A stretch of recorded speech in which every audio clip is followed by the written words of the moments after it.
Hello, welcome back to the channel. Today, we're diving straight into organizing client follow-ups with Todoist, your complete guide for 2025. First up, you need to create a new project for each client. This is absolutely crucial as it helps keep each client's tasks separate and organized.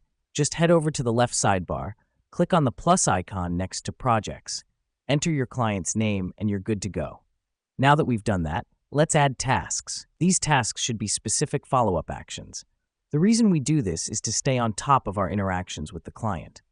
Simply click on Add Task, write a brief description, and set the due date. Don't forget to add reminders for crucial tasks. This brings us to our next step, using labels and filters.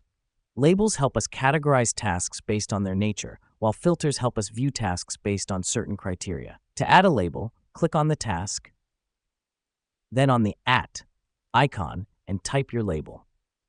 To set up a filter, go to the top right corner, click on the funnel icon, and set your criteria. This helps us because it makes it easier to track and manage tasks.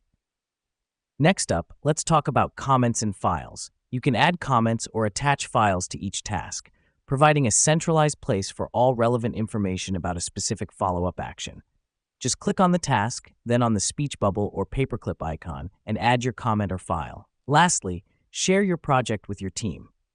Click on the project, then on the Share button on the top right corner.